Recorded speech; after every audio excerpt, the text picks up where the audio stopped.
I heard that personal. Well, I'm going to kick it over. First of all, thank you very much for having us here. We're very excited. What a great discussion we just heard. So it's wonderful to come off just a really strong presentation. And I know Zonar is coming after us, our great partner. Before I get into our panel, I'm going to introduce Transfinder's president and CEO, Antonio Civitella. He has a lot of things I know he wants to share about the future technology we're working on. So Tony, take it away. Well, great. Well, thank you for the opportunity, of course, and thank you for everyone attending. Thank you, Rick, for the end now. I love the introduction always. President, I'm Tony Civitella, President and CEO of Transfinder, and I'm sure you guys will learn a lot in this conference. And I want to thank our panelists of joining us today. I'm really looking forward to hearing how they're using our technology.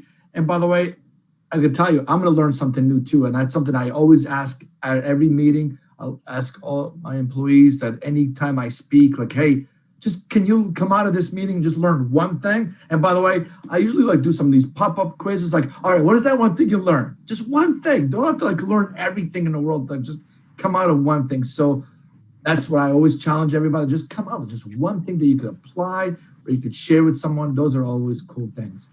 You'll hear a lot about our technology. A year ago, we released really a massive update to our technology. It's called RouteFinder Plus. And really talking about expectations and how it really has surpassed a lot of expectation. We have now over 25% of our clients have actually migrated to that platform, going very fast, sometimes too fast, but we love it. And the expectation of ours is very high. Of course, our clients' expectation, but this is a browser-based routing software, and you'll hear a little bit about it.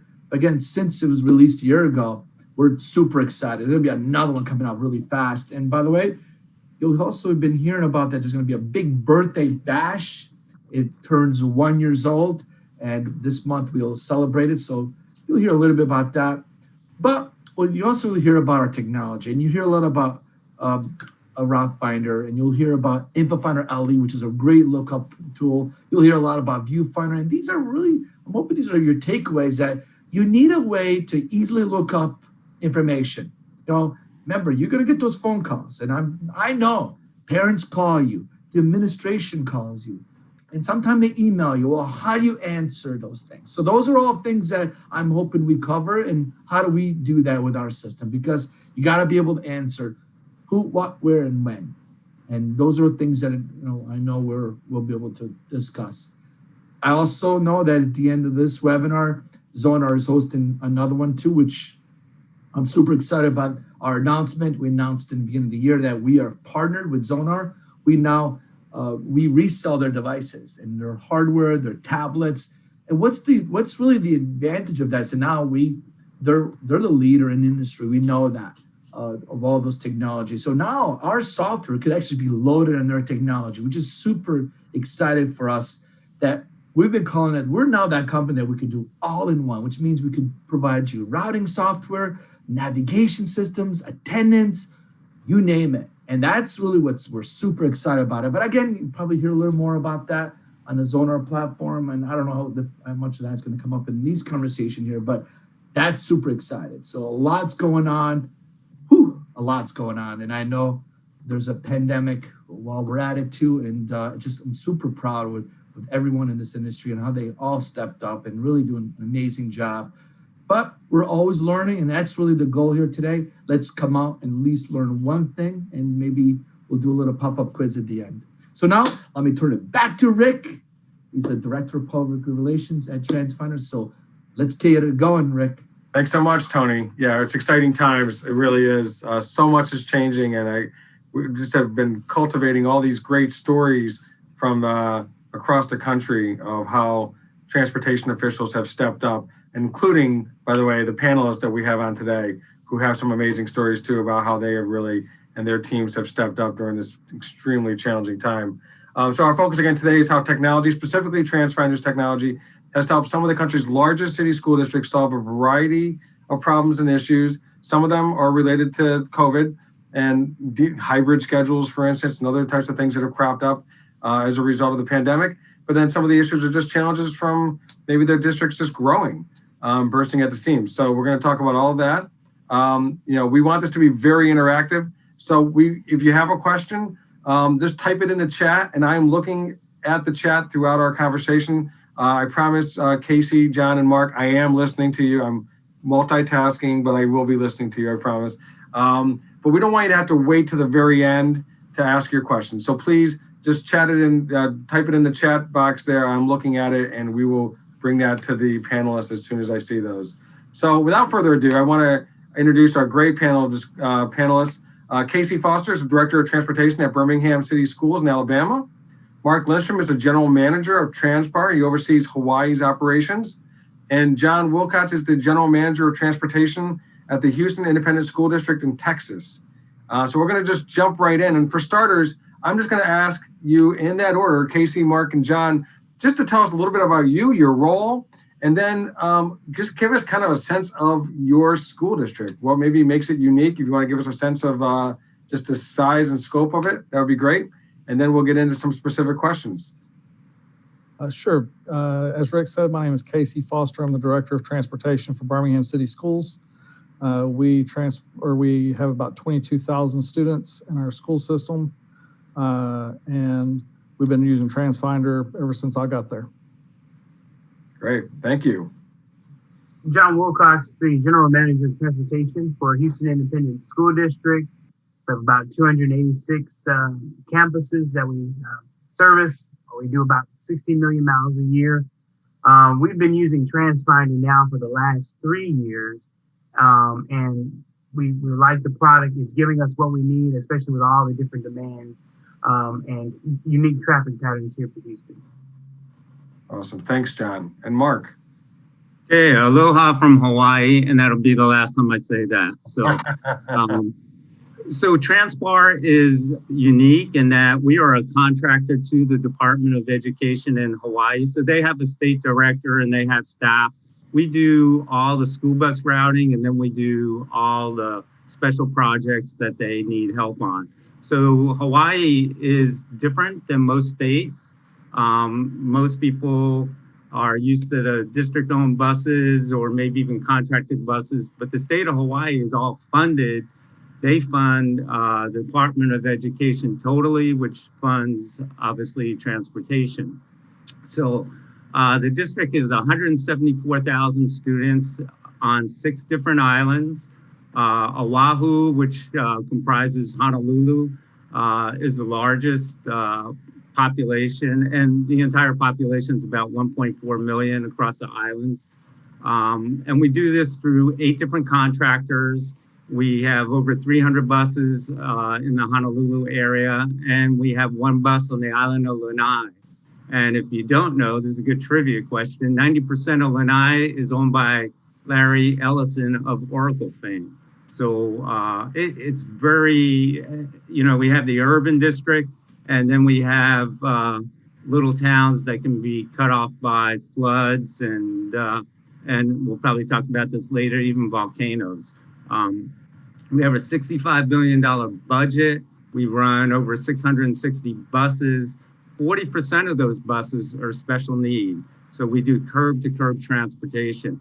And I've typically came from districts where only maybe 10, 15% of the buses were sped. So coming to Hawaii and seeing 40% of the buses being special education and providing curb-to-curb transportation was sort of a new experience for me. But it is great out here. The weather's good, and I'll leave it at that. Now, Mark, you did come from Minnesota, though, man. No, Georgia. Georgia. So were you in Minnesota? You're not, okay. Somebody I thought you had a Minnesota connection. Yeah, maybe my family's there somewhere. I don't know. All right. Well, thanks so much, Mark, for rubbing it in a few times there. I appreciate it. And at least it's getting warm in New York, so it doesn't feel as bad as when you do that when it's the dead of winter here. Casey, I want to start off with you. You guys know, Mark, John, we had a great conversation the other day, and feel free to jump in. This is definitely a conversation, but just to get us started, Casey, you mentioned that you have a fairly complicated scheduling issues in Birmingham. You talked about, for instance, joint custody, for instance, is one thing, flooding, other types of things that you have to navigate around. So tell me a little bit about what technology you use, Transfinder, how that has helped solve some of those challenges. And you're on mute, just like Megan said, the number one phrase of 2020. Sorry, I'm at home right now, and so I had it on mute earlier, so that way any background noise wasn't happening. No problem. But yes, and what we've used Transfinder for is we've really tried to leverage all of the different applications that it can do with our routing. So, for example, if we have an area that is consistently experiencing flooding, we go in and we create alternate stop sites, and then we can send out a notification to parents that we're just going to use the flood sites today for pickup, and then they know that we can go to those. We have situations where we have joint custody, and this is something that happens all over the place, but we actually go in and we list both of the contacts, the parent and the alternate stop, in the routing software so that it shows up on both of the routes instead of on just one of the route descriptions whenever we print those out for the drivers. Great. Super. And flooding, I mean, you talked about, you brought us into every district that you've been at. Correct. So flooding, you mentioned in Belleville. In Belleville. So you've had to deal with, and our technology was able to help you navigate around those issues as well. Ultimate stops, that kind of thing. Matter of fact, in Belleville, Transfinder was the first purchase order that I cut. Wow. Awesome. We'll come back to you. I want to talk about some of the various routing techniques. We talked about door-to-door, stop pools, spoke and wheel. So we'll get back to that. John, you mentioned at Houston that you also have some unique situations because of your magnet program. Tell me a little bit about that, and also again how Transfinder has helped solve some of those challenges. Yeah, so we have what we refer to as in our district is school choice, which means that a student and parent can literally pick any school within the district based on application and the student's grades. If they get accepted into the program, any school of that magnet choice that they would like to go to. So what that would mean for us is literally you can be at one end of the district and clear across the other end of the district, you can go to your campus. So that has to involve a lot of time on the bus and a lot of different scheduling times when it comes to pretty much the way we do transportation here in HISD. Part of the issue that we have in HISD is that some of the stops that we at times have to make clearer stops for the students based on security, based on, it could be a high risk area, along with just, this area is just not covered in the right amount of time, or, what we're used to always saying this on a particular street that we're going to pick up at, 123 Lane Avenue. But really the bus always kind of pulls to the back of the Burger King because basically it may be just a better stop. Well, Transfinder has allowed us that capability to actually go in and not only use what's on the map, but to actually use the true suggested stop basically from the driver, also from the management team. And so we're able to locate a stop and say, hey, this is where we're going to be. That's helped out in the pandemic because for some of our stops, based on just social distancing standards, such as like apartment complexes where multiple students were going to be going to a particular stop, we may have had to divide that. So some students would have to actually go to the back of the apartments. So we're actually able to put that in the route sheet. So it's a clear identifying mark for the drivers. Also, I think what's helped us a lot too with Transfinder that I really have appreciated is the ability to have the sandbox versions. And what I mean by sandbox is, especially since many of us didn't return back to school after spring break of 2020 last year, we immediately had to start going through scenarios. And especially most of us on the CGCS calls were often talking about what are the scenarios? Are you going through the scenarios? I remember James even said in one of them, we were like in a July call. He said, if you're doing it now, it's too late. You should have been doing this early on. And so we really right in March, we just started with that. And Transfinder, basically, they held our hand and whatever we kind of threw at them, they worked with us on that. One thing that we have seen is that changes have not changed short notice. Just as last week, we have basically only been doing all elementary school students, special need population students getting transportation. But just as last week, we were called by the academic part of the office of HISD, hey, please get everybody to school who needs to take the state test. So we had to go back into the system, create new routes for that. But we easily could do that because we already had the data and the know-how for grade level, for campus level of the students who need it. So one thing that I really enjoy is that I'm able to go into a system and have multiple environments that I can work in and it won't clash. And that's one of the things that I really do enjoy. And especially with bell times, when we went from 36 to 2 bell times, it's nice to be in a system where I can even focus on potential growth for what we would need for the future for our transporting our students.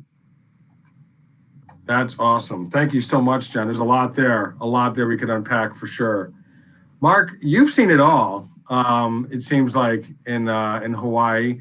You talked about, you did kind of allude a little bit to the volcanic eruptions that you've had to route around. I mean, it's probably kind of somewhat unique for you, but just tell me about how Route Finder has helped you floods, volcanic issues, and whatever technology you want to talk about. Tell me how we have helped solve some of your biggest problems. Okay, so John and Casey alluded to this, is the flexibility of the software system to help you reroute very quickly and come up with different scenarios, especially the sandbox thing, what if? And so you can look at different things. So a couple of years ago on the Big Island of Hawaii, there's 5 volcanoes, but not all of them are active, but Kilauea all of a sudden filled up its caldera, 500 feet of lava, and it had to find a way out of there. And it went down to the southeast coast, south of Hilo, and all of a sudden we're tracking, volcanic eruptions, and the lava was moving pretty fast. Sometimes it can move really slow here, take, a week or more to get to the coast. This was coming in a couple of hours. And then we had fissures. So the volcano, besides having a river running to the coast, we also had these fissures that would spot up overnight. And so using the software, we are working with the supervisor there and our program specialist, we were able to reroute the students almost every night. We had to look at, I think we had a total of about 30 different fissures up there. And so we had to change routes constantly and sometimes even find new roads that we would never use on a regular basis. And so that gave us the flexibility to really support that community and get students to school. And the biggest thing is to get students to school safely. And I dealt with black ice and snow in Georgia, and I thought I had seen it all, but my first introduction to volcanic eruptions was pretty interesting. And I say that, and I just sent a message to the supervisor yesterday because there's another volcano there, Mauna Loa, and we've last year had over 6,000 earthquakes, and they're very small, 3.0 or less. But in the last probably day or so, we've had over 34, and in the last month, over 600. So there's something happening there. And the last eruption was 1985, and it actually closed some roads. So now we're looking at, okay, how do we reroute students? And we have a lot of 2-lane roads. So if you close the road, that's it. And we had that same experience that you talked about flooding. The island of Kauai is one of the wettest islands in the world. And when that rain hits the mountains, it's got to go somewhere. So it usually floods into the river. And we have 3 little bridges there, and they usually get inundated and washed over. And that community can get cut off for months. So we have to figure out ways to, get students to school. But one of the things we learned through the COVID environment is that students can, go online to school. And that's something we didn't do a year and a half ago. So that's helped us in a tremendous way. The other thing we did during the pandemic was we did a comprehensive technology report for the state. and we looked at Wi-Fi on buses, stop arm cameras, fire suppression systems. But the other thing we looked at was optimizing routing. And so we did a comprehensive bell time study, and that was key, I think. And they're looking at it right now to see whether the state of Hawaii wants to go through with it. Because when we got done, we took the 660 routes and we eliminated almost 100 routes. We're bringing down the budget from about 65 million, saving about 8 million. Everybody's got a bus driver shortage. So we would save about 15% of our bus drivers not needing that many. And right now, Hawaii, we have over 250 schools, like I said, on the 8 islands, but we have 250 different bell times. Nothing is coordinated right now. So every principal gets to set their own bell times. So if you didn't have a really good routing system, you'd be lost. There's no way you could do it. So, but looking at that coordinated bell time study and doing something like John mentioned in another sandbox, we've been looking at different scenarios, how to do different pilots on different islands, how to do them in different, what we call complex area, which would be similar to a district. So it's really helped us look at everything from different angles. And every time we present, there's more questions. And again, it's not just about saving money. We've reduced wait time tremendously. And I think it's over 1,700 hours because we have students waiting for a second run. And we've been able to eliminate that by doing this bell time study. So we're hoping that the district sees this in a positive light, not just from a money standpoint or a bus driver shortage standpoint, but from a better service standpoint. That's great. Thanks, Mark. You know, when I hear all three of you speaking and many of the people that I've talked to are other clients, it seems more and more like you are becoming much more pivotal parts of the leadership of the district beyond just being segmented to transportation, and you're part of the decision-making. You have a seat at the table more and more, and having that kind of data that you can present. Tony is very big on data. So it's not just going with your gut. There's a role for that, I'm sure, but it's really, do you have the data to support some of the recommendations you want to make? I want to go back to Kate. So thank you, Mark. Go back to Casey. I know there's some other things you want to talk about. We did talk a little bit about the variety of routing techniques that you use, Transfinder technology for Route Finder. You talked about door-to-door, the stop pools, spoken wheel. You don't want to go in any more depth than that. And is there anything else you want to make sure you highlight before I get into besides Route Finder, your go-to technology, but anything else you want to make sure you touch upon? Something else that we have really began to rely on for Route Finder is we load all of our driver information into the software. So all of their driver's license, physicals, their certifications, and then we have 90, 60, and 30-day notifications that pop up that make sure that we never have anybody that has one of their certifications or credentials lapse. That's been very valuable for us. Whenever I first got to Birmingham, that's something we were tracking manually, and we actually got dinged on a state audit because we had some credentials that had been expired, and this prevents us from ever having that happen. That's great. That's great. So let's get into your go-to technology other than obviously Route Finder, which is critical. And I think, Mark, you said it well. How can you do it? There's things that you just absolutely have to have the routing technology. It's just gotten so much more complex. Casey, while I got you, and you're already unmuted, tell me what other Transfinder technology? I think you pretty much have our whole suite of products. What is your go-to? We do. We have, I believe, every product that y'all offer. But the two biggest ones for us is TripFinder and Viewfinder. Viewfinder gives us a snapshot with dashboards for our entire operation. It gives us field trips, it gives us routes, it gives us all of that information in a nice, clean dashboard. But TripFinder has been, in my opinion, probably the biggest game changer for my department. In the past, the process was manual, it was antiquated. The campus personnel would fill out a piece of paper, they would send that to the administration building to have a supervisor sign off on it, and then they would sign off on it and send it over to the transportation department. We went in, we implemented TripFinder. It's now all automated. It gives electronic notifications, electronic date and timestamps, because what was happening is we weren't getting the trips in a timely enough manner to be able to accurately execute them. So, and everyone was pointing fingers at it being somebody else's fault for the reason why we weren't getting them in a timely manner.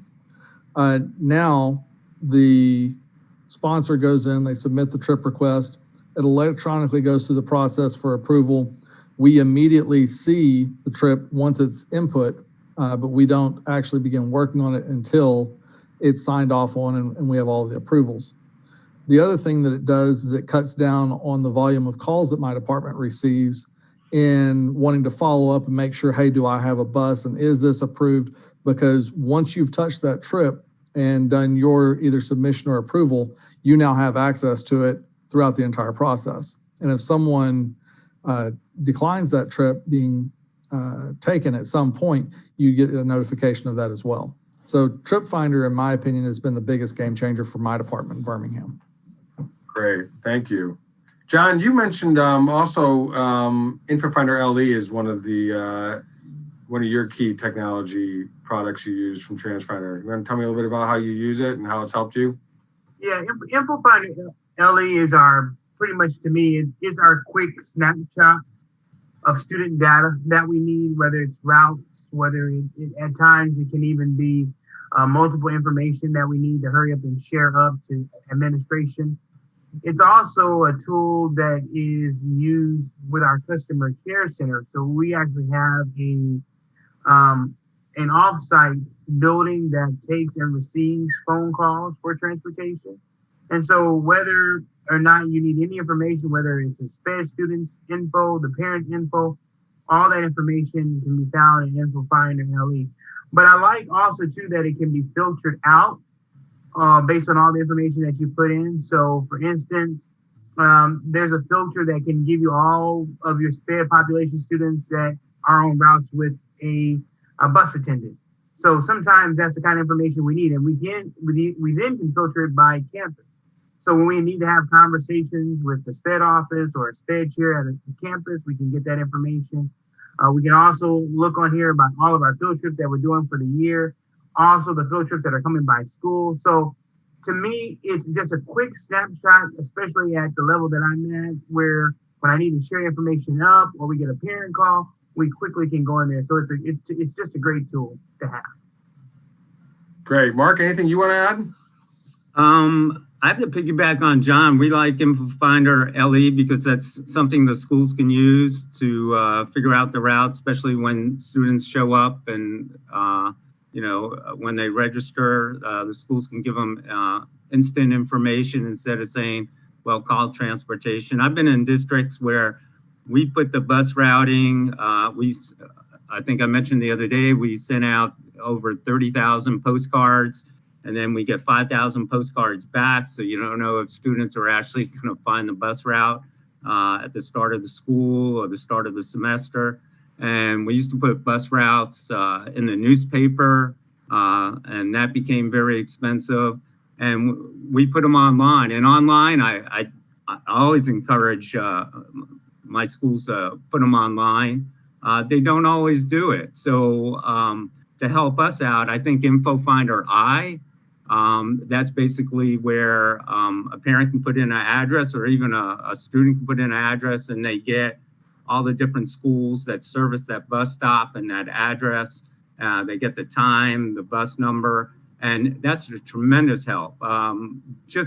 We've implemented that about 2 years ago, and we used to staff the office in the beginning of the year with 3 people that did nothing but answer phone calls on where's my bus, what time do I pick it up? Where's the bus stop? And now we don't staff the office. Last year we didn't staff it, and we don't have the phone calls anymore. And the other thing it eliminated was calls to the schools.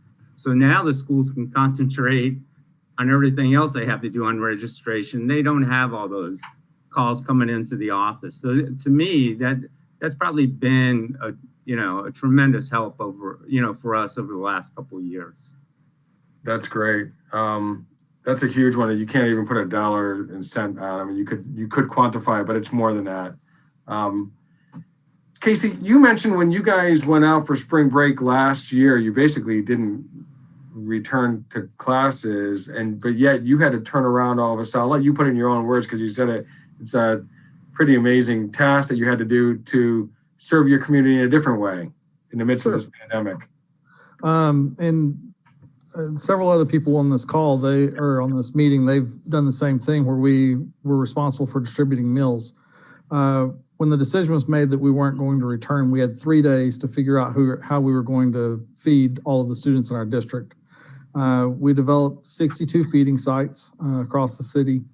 One of the supervisors and I got on our laptops in our vehicles and on a Wi-Fi hotspot on our phones and logged into Transfinder and used the Bing overlay. That's another nice thing about Transfinder is that we can select custom overlays for everything. We have the satellite imagery overlay. So we're able to see what areas it is that we were looking at and where we could potentially put stops to do feeding sites from. And we developed those 62 feeding sites in 3 days. Wow. John, you had a similar situation in the sense that you guys didn't come back from spring break either, but you wound up using that time to do a lot of other things. I don't think anybody on this in this event wasted any time, even if the buses weren't rolling. John, what did you do during that initial break? I know you did some updating of maps and some other things. We did the updating of maps, and then we just ran through multiple scenarios. For me, it was, okay, what does one student per seat look like if we were going to do all the students that we have who are eligible for transportation in the system? And then we started branching that out to what does all magnet students look like? What does elementary with middle with high school? We went through every system, every schedule you could think of. What does a half-day schedule look like? We just bring students in for 6 hours at a time. And we were able to present that all the way up to the superintendent. And, we really did not make a decision here in Houston really until late September on what we were going to be doing come October the 19th, when we went back to a brick and mortar type of way. And so, to be honest, that's honestly what we just did. We were on the call with Transfinder yesterday, our relationship person that we have, which is Michelle. And I pretty much said, hey, let's create a sandbox again. I want 3 totally different sandboxes for 21, 22. The one I want is, what does regular transportation look like without pandemic? Then what does a pandemic hybrid look like? And then we created another one. So we're already now working on, again, back in the sandbox environment of what transportation will technically look like, because we have not all got everything here for Texas as of yet. But at least having this product, I can always play around in that sandbox and create things that I need. Great. We have a question. I'm going to ask Nicole. Nicole, I'll let you say it better than I could. You have a question for all 3 panelists, correct? Yeah, I put one in the chat, but this one's probably more direct to what I'm hearing John say, and any of the panelists can answer it. Considering that we've sort of gone through the pandemic, and certainly a lot of districts are having conversation about how do we do things differently, or at least that's been a question. We know that we can now do things differently. And what systems or what components within the Transfinder system did you find very useful? Because John, I hear you say that, you sort of push these scenarios into the sandbox. And so I'm just very interested, because I think also that, here in Guilford, we sort of struggled with trying to utilize our routing system to help run those scenarios and determine what we could and what was going to be most efficient.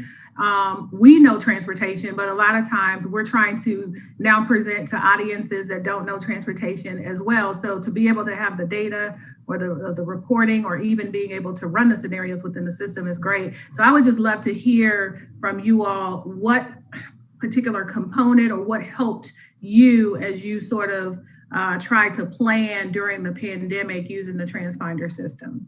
Thank you, Nicole. That's a great question. So I'm just going to have John, Casey, and Mark in that order, if you don't mind. And then I'm going to have to wrap it up, unfortunately, I think. Great question. Thank you, Nicole. So I think for me, what I appreciated about Transfinder is that it archives your data. So what I was able to do was work off of my 1920 data, but I also went back to 1819 data because to me, we really didn't finish the 1920 school year. But what I like is that because we had already flipped the maps the week that we went out for spring break, we then could already come back and start working on everything that we needed to as far as some planning. And the thing that I like is that you can actually plan inside of Transfinder SE, which is part of our the pro version that we're using. There is a newer version, but what we can do is we can play with pretty much start times, build times, but we don't necessarily have to get to the production standpoint of a map. We can just be playing what's coming out of your SIS system, with your student information system, and then we can play with that data first. So now we're able to look at grade level, how many students per that grade level, what schools really need the transportation before we just start creating maps. And I think just listening to some of our colleagues in the district, I think some started creating maps and routes without kind of necessarily just getting into the data first. What are your true numbers? What are you looking like? Then having that conversation with administration. Hey, who do we really need to transport during this pandemic? And that's the kind of conversations that we're already beginning even right now as we plan for the upcoming school year. So that's just my perspective. That's outstanding. Thank you so much, John. Casey, anything you want to add? Very similar to John, being able to drill down on the data using filters. So that way you're not looking at everything, you're just looking at the information that you actually need to look at, and then being able to go back and look at historical data to build those different scenarios, and then being able to do things in an environment that's not live, so that information is not being shared, was also very, very valuable. Great. Mark, get the final word before I close this. Yeah, I think I have to piggyback on that. One of the things I think dealing with COVID and the different scenarios is we've all become much more flexible, and having a good routing system is a key to that. We run blended schedules, hybrid schedules. Now we have 30% of our elementary schools going full time. We're actually running 85% of our buses this year, 99% of SPED and 75% of regular ed. But what changed is the capacity. We're only transporting 14,000 students instead of 34,000 students, yet running all those buses. And we looked at the same capacity issues that John had to look at. You know, one child per seat, two children per seat. How does that change? If we go in a certain area and we only have the one bus, and we don't want to be overloaded, and certainly not going to leave students at a bus stop. But you have to run all those scenarios, and you can't do that unless you have a solid system. And this week we're excited because we're going from Transfinder Pro to Plus, and we just made that changeover yesterday, and that went very smoothly. So now we have all the bells and whistles, and I'm sure we're going to test that system pretty hard. And we just found out last week that we're going to run summer school, and we normally run that for special ed students, but now we're going to run it for all students. So all of a sudden, we're in April, and we're going to have to come up with all these routes for summer school really quick here, because we have probably less than 30 days before we have to get that information out. So having a solid system that's flexible is a key for us. And Rick, I know we're out of time, but the one thing too that we probably just have forgot to mention is that It also allowed us to put the scenario in for cleaning, which has now changed all of our routes. That's extra time on your route. That's extra time that the driver has to do, because at least here in Texas, the recommendation and the suggestion and the guidance was we had to clean between each trip. So that was something that we also had to build into the routes that we have for this current pandemic year. That's great. Thanks for adding that, John. I appreciate that, because that's a huge factor. I mean, every one of our webinars talked about cleaning the buses between runs, and that's definitely another whole element, time-consuming element. I want to, first of all, thank our panelists. You guys are amazing. I thank you so much for your insights. I want everybody to know that this will be available on our website, transfinder.com, probably as early as tomorrow, maybe at the end of the week. So if you want to review any of this, Tony made a quick reference. Mark, thanks for mentioning Plus, Route Finder Plus. We're actually celebrating the 1-year birthday of Plus. It really has truly been amazing. And on April 27th, we're going to have a major birthday bash. If you want to be part of that, just email marketing@transfinder.com and we'll try to find a way to get you in on that invite as well. I see our friends at Zonar are in the wings, ready to take over. Hey, Kevin, how you doing? Our great partners. We're so excited to be a part of this team together. Tony, did you want to say anything? I see you back on camera. Do you want to say hello to Kevin at least? And again, I just want to thank everybody. Hope you all have a great rest of your day. Tony. I want to say hello to everybody. I see GP too. So everybody, of course, that's here. So great to see you guys. It's great that we could still interact, even though we're not physically hugging it out like we normally would do. But it's better than not seeing each other. So thank you. Remember, at least get something. I'm hoping you can at least share something that you learned. One thing. I know we talked about a lot of different items here. So again, thank you for seeing each other. Have a great day, everybody. All right. Take it away, Kevin. All right. Well, thank you for that panel presentation. Appreciate that, the insight. I hope everyone enjoyed that presentation. It's a lot of information to go. I appreciate the reference when we talk about when we talk about these things. A lot of times we look on at our return on investment. I think we heard a lot of that. But what I also heard was the other two areas that we have to kind of navigate in the school district, and that's our educational return on investment, and then of course our political return on investment. And so as they talk about making improvements that it affects your ROI, that it also really affects the students' service, not waiting on buses and to be able to get them there quicker. So with that, we're going to go into our very next presentation. Kevin, good to see you. Jim, good to see you as well. So what I've done is I've put you and GP on the as co-hosts. I don't know if you have anything that you want to share that gives you. Do I need to put anyone else? Sarah Masuda, if you could give Sarah Masuda the control, she's going to share our slides. All right, we'll get her the control. Give me a moment. Okay. All right. Great to see you. She has the control. Kevin, I'll let you do all the introductions. Awesome. Thanks. Good to see you, and great to see our friends from Transfinder as well. So good morning or good afternoon.